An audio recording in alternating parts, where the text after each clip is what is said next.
Hey there, it's another beautiful day. I was going to take the weekend off, but so much crazy stuff happened in the last few days that I decided in this little free time that I have, I want to share it with you.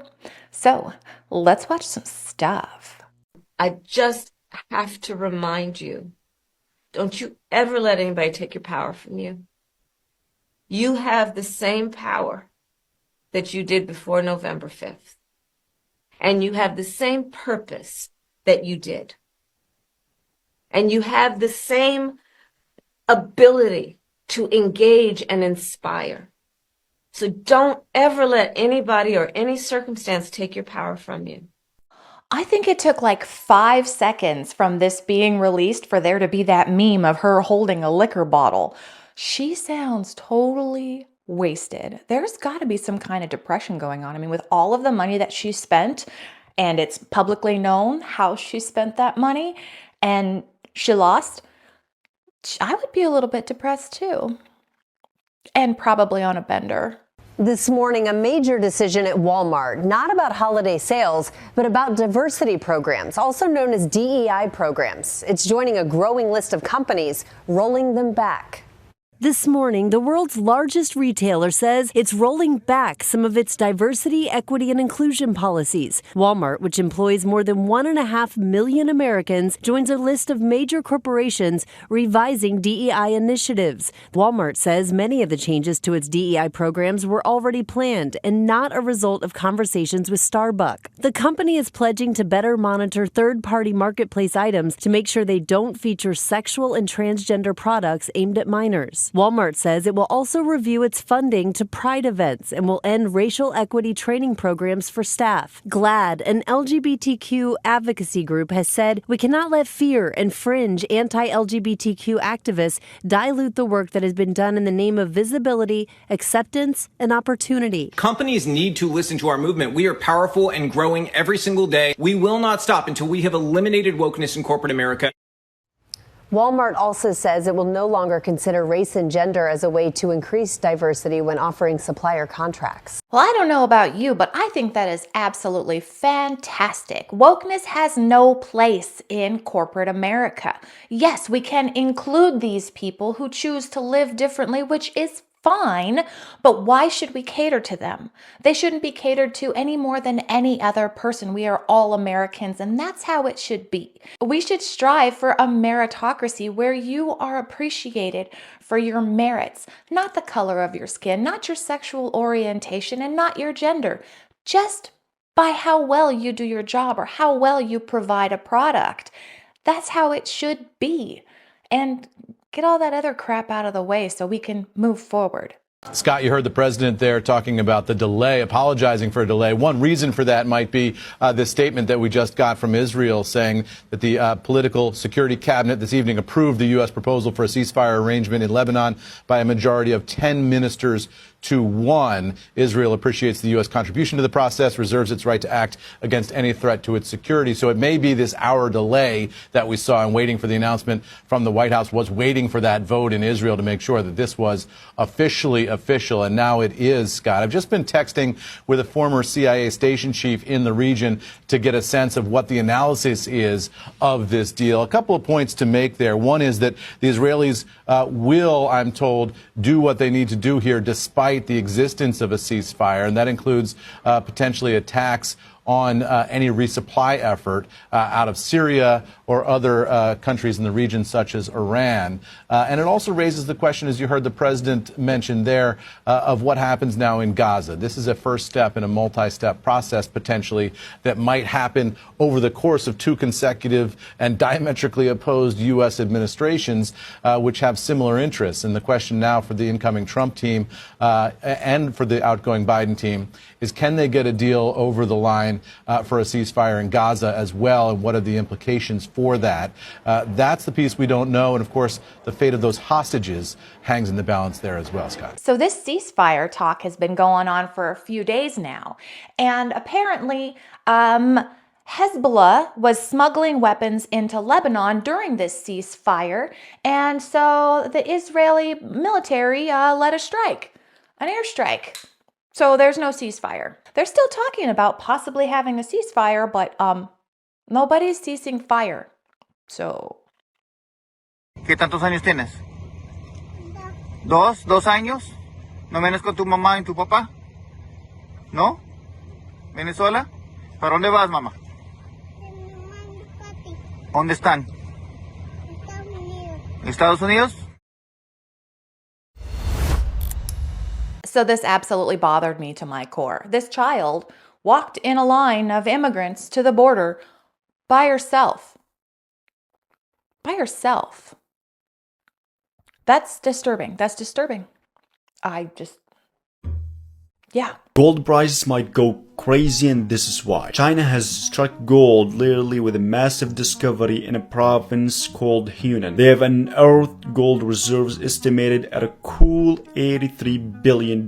This isn't just an everyday find. We're talking about over 40 gold veins hidden more than 2,000 meters underground in Panjang County. They've already pegged 300.2 tons of gold in the main area, with the richest samples containing up to 138 grams per ton. And there's more. Experts believe there could be over 1,000 tons waiting even deeper, down to 3,000 meters. This is big for China, not just for adding to their gold stash, but because they use way more gold than they mine, needing to import a lot to keep up with the demand. This find could shake up the gold prices, especially with all the global uncertainty making gold a hot commodity for investors. Now, I don't do so good with the economics, but I do understand supply and demand. When there is more of something, doesn't that make it less valuable? But then again, China is part of BRICS, and they're planning on doing this whole gold-backed stuff like, the United States used to do once upon a time. So what is that going to do for gold? How would that raise the value of gold if there's more of it? Is that right? My economics, like I said, is bad. But that sounds like what would happen. Right?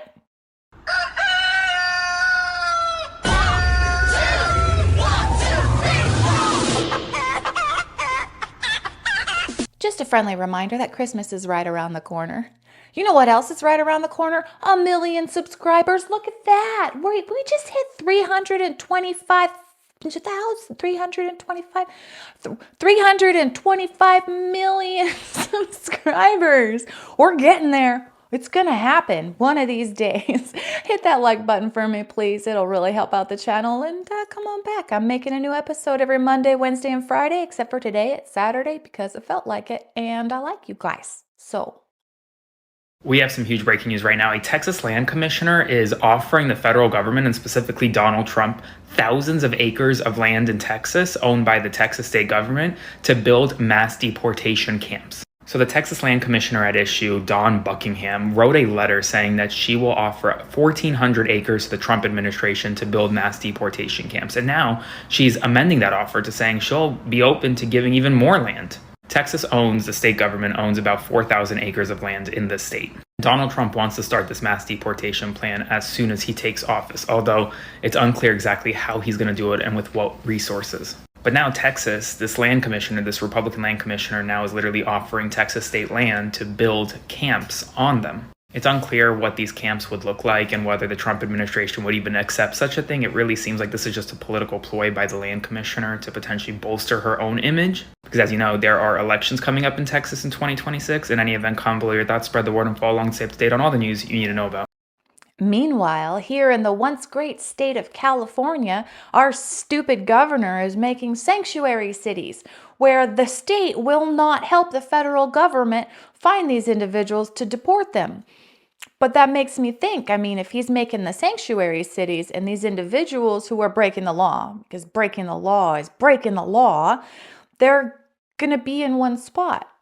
So it kind of helps the federal government out a bit, doesn't it? Tesla's EVs would be excluded from a rebate deal under a proposal by California Governor Gavin Newsom. Now, Newsom's saying that if President-elect Trump eliminates the EV tax credit, he'll offer rebates to EV buyers via a state program.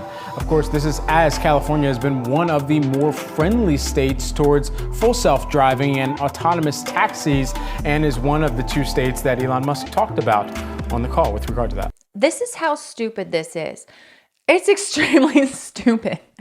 Gavin Newsom is saying he's going to get, I think it was like $7,500 tax rebate to people who own electric vehicles, but not if you own a Tesla in California.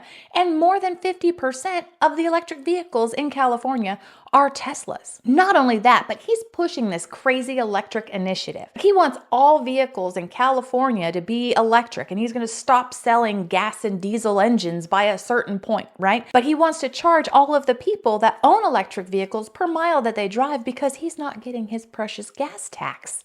Hell, our gas tax is going to be up to $2 by the end of next year? Oh, I can't wait for that. I'm already paying $6 a gallon. You know there's a whole world beneath us, don't you?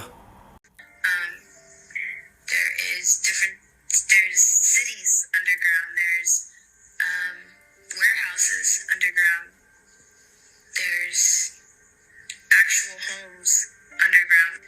People build these tunnels, and they've built them for decades. There's a lot, and elite celebrities, they go down there for parties.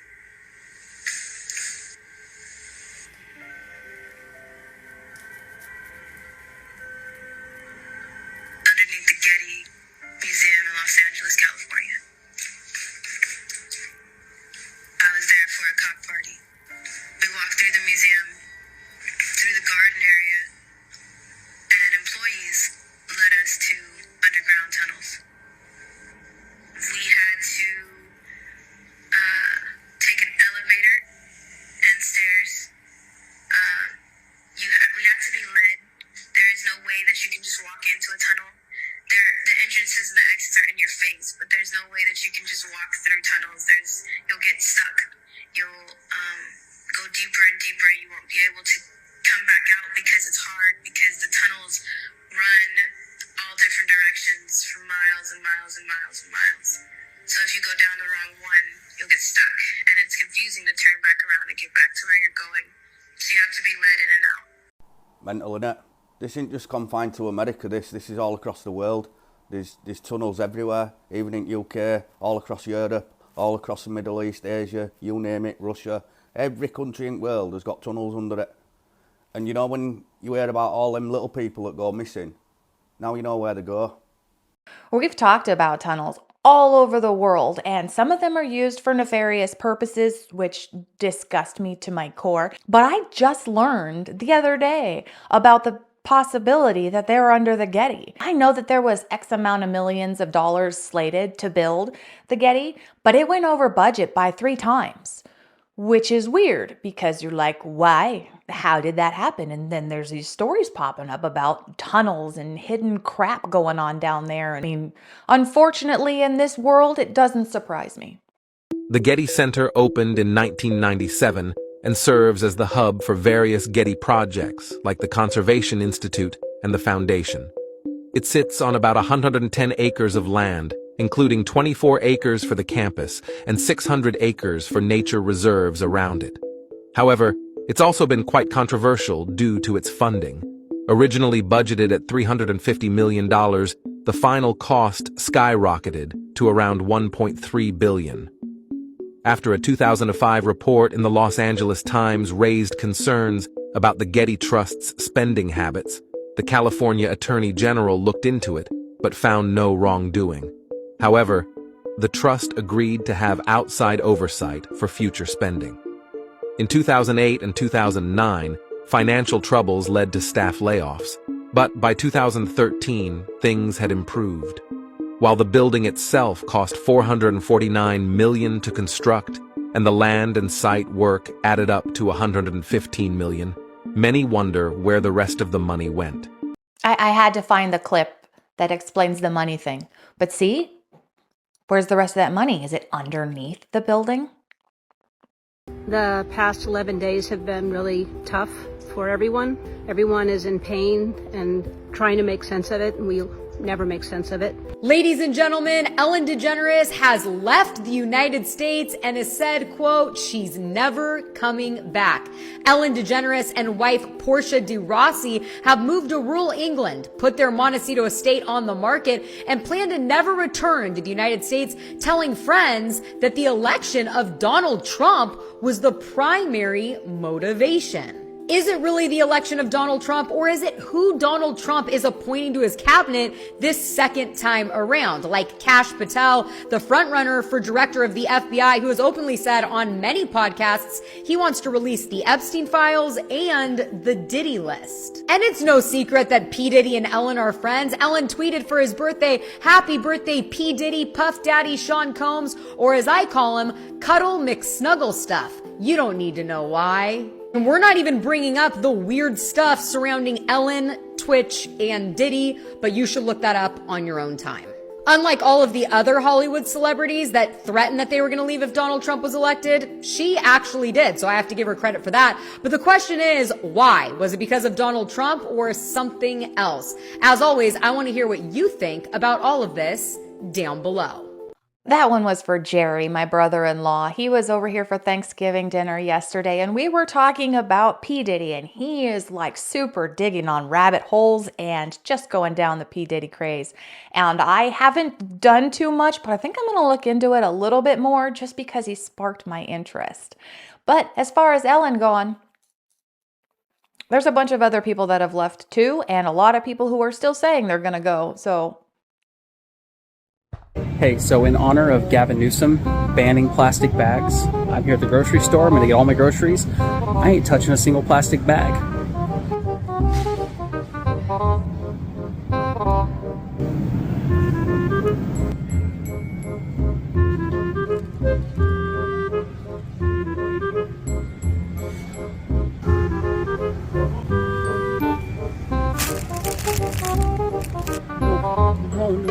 No.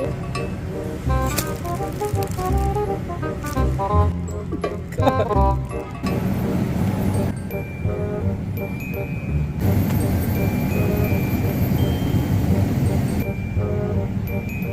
All right, let's get into some more California stupidity. When I was a child, as many of you might remember, groceries came home in brown paper bags. That was what we had. And then slowly these plastic bags were introduced. Remember, paper or plastic. And so a lot of these were getting thrown into the landfill because they weren't being reused. They're thin, they're cheap, they're crap. They got thrown into the landfill. Now, they don't take a terribly long time to disintegrate. They come apart pretty easily, but it's still plastic. So in an initiative to get rid of plastics in our landfills, our state had this brilliant idea to introduce the reusable plastic bag, which is incredibly thick. And not only that, you got to pay 10 cents per bag here in California. So they want you to reuse them. You got to bring them in, and sometimes you don't have them, and you just got to pay 10 cents and get a bag. But this is super thick, and you know what's happening with them?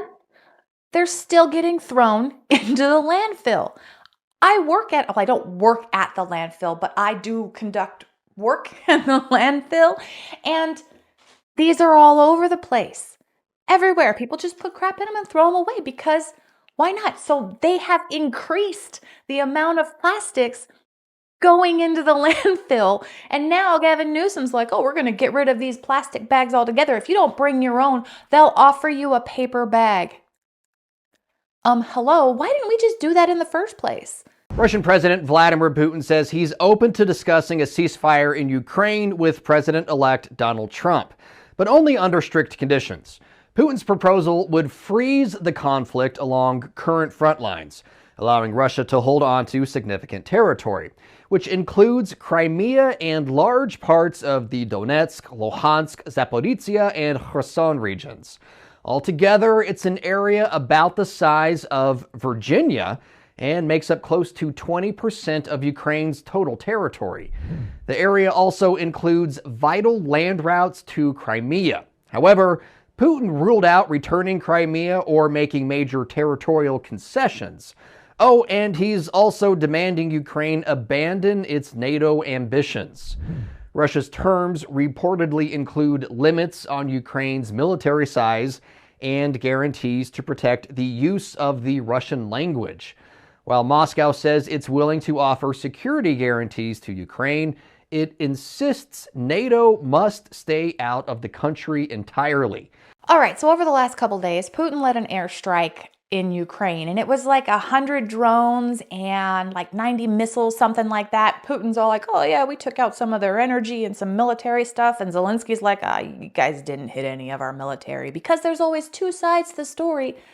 And then there's the truth. But I think it's interesting that Putin's laying out these terms to what he would consider for a ceasefire. And he's got 50 more days to gain some more ground there in Ukraine and be like, hey, we got all this ground. Because he's only willing to talk with Trump when he's president, right? So they got all this extra ground in these next 50 days, and he's like, we get to keep that stuff, right?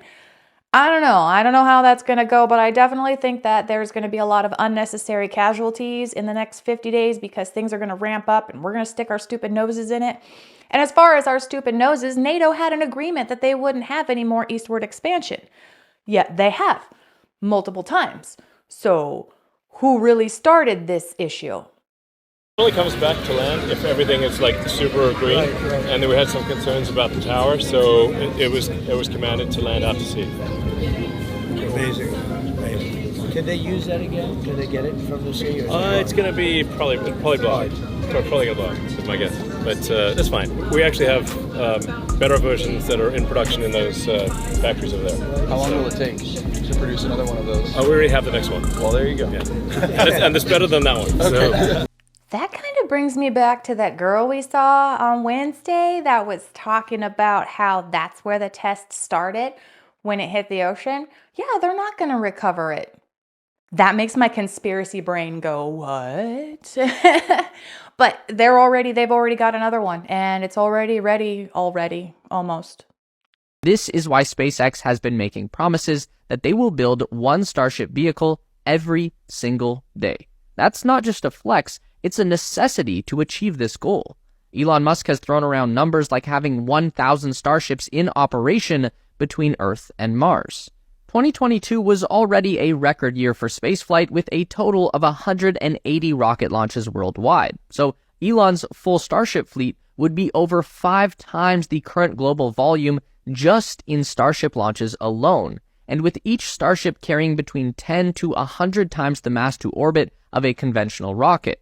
Elon's endgame for all of this would be to deliver up to 1 million metric tons of stuff to Mars, and that should be enough to have a fully self-sustaining human city on another world. I hope I live to see that. I really do. How fascinating it would be to be the generations that see a new civilization being started on another one of our planets in our solar system from our own. That's just absolutely fantastic. I want to be old and senile and be like, I was there when we put our first dude on Mars, and now there's like millions of people living there. That'd be awesome. And then I'd like to no longer be alive when the two planets decide they're going to war, because it's going to happen. 1972, I was asleep, and suddenly I heard a voice in my head that said, "Please come outside." That was 4:30 in the morning. The next minute was 7:30 in the morning, and I was standing in the yard, and I was looking up at an enormous spacecraft that was as big as my house. The only thing I remember is a bunch of us that were only lights gathering around the table and looking at maps. When Larry came running out of the house, it had vanished, and our marriage wasn't doing so well anyway. Now, you know I can't go an entire episode without talking about aliens in one way or another. And I love alien stories. I think one of my next episodes coming up is just going to be alien stories because I love them.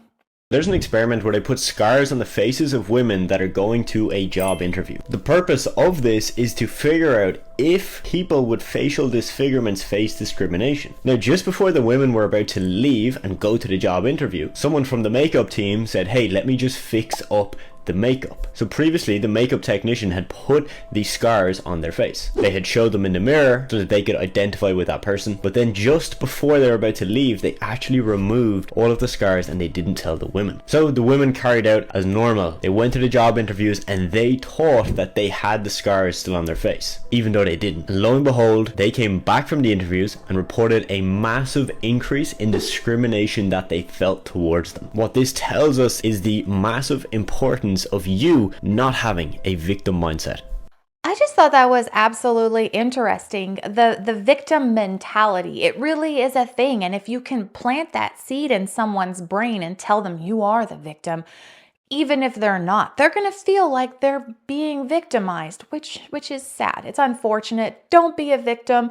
Be happy, be proud of yourself, and everyone else will as well. On that note, I'm calling it for today. Thank you so much for sharing your time with me. Please come on back in a couple days. We're going to watch some new stuff. I'll say different things, and it's going to be fantastic. Until then, have a wonderful day.